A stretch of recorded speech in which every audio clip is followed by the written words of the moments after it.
ब्रह्मा जी ने अपनी पुत्री से विवाह क्यों किया, यह प्रश्न अक्सर उछाला जाता है। हिंदू धर्म को बदनाम करने के ऐसी ही अनगिनत कहानियां बनाकर सोशल मीडिया और कई वेबसाइट में डाल दी गई हैं। इन कहानियों का सिर्फ एक उद्देश्य है कि किसी तरह हिंदू धर्म को नीचा दिखाया जाए, जबकि सच्चाई यह है कि ब्रह्मा जी की कोई पुत्री नहीं थी और ना ही ब्रह्मा जी ने शादी की थी। जिन पुराणों को लेकर यह बात कही जाती है कि ब्रह्मा जी ने अपनी बेटी से शादी की थी, वो भी गलत है। सरस्वती पुराण का नाम लिया जाता है, जबकि ऐसा कोई पुराण नहीं है। दूसरा मत्स्य पुराण और शिव पुराण के श्लोक को लेकर भी यह बताया जाता है, लेकिन इन दोनों पुराणों में भी ऐसा कुछ नहीं लिखा है। पुराणों के श्लोक संस्कृत में होते हैं और उनका गलत ट्रांसलेशन करके पेश किया जाता है। कई किताबों में भी दुर्भावनावश यही सब छाप दिया गया है। आइए जानते हैं पूरी सच्चाई। ब्रह्मा जी ने अपनी बेटी से शादी नहीं की थी। ब्रह्मा जी सृष्टि के रचयिता हैं, उन्होंने ही पूरी सृष्टि का निर्माण किया है।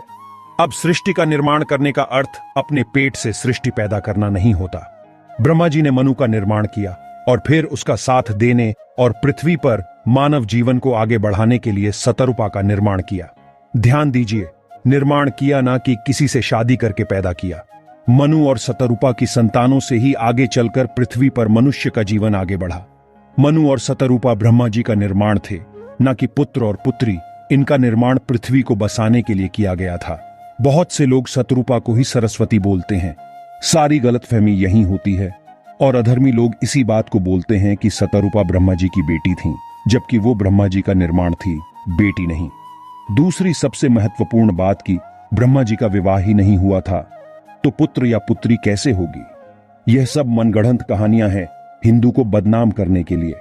जिस तरह से बाइबल में लिखा है कि एडम नाम के मनुष्य की परमेश्वर ने रचना की, और कुरान के अनुसार आदम पहला मनुष्य था जिसकी रचना अल्लाह ने की थी।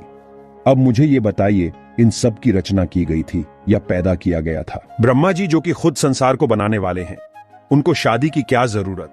ये सब कोरी अफवाह है जो हिंदू धर्म को बदनाम करने के लिए फैलाई जाती है।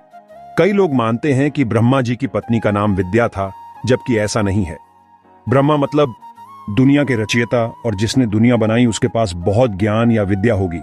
जैसे भिंडी को लेडी फिंगर कहते हैं, और किसी को भिंडी बहुत पसंद है तो इंग्लिश में यह नहीं बोलेंगे कि उस आदमी को औरत की उंगली यानी कि लेडी फिंगर यानी कि भिंडी बहुत पसंद है।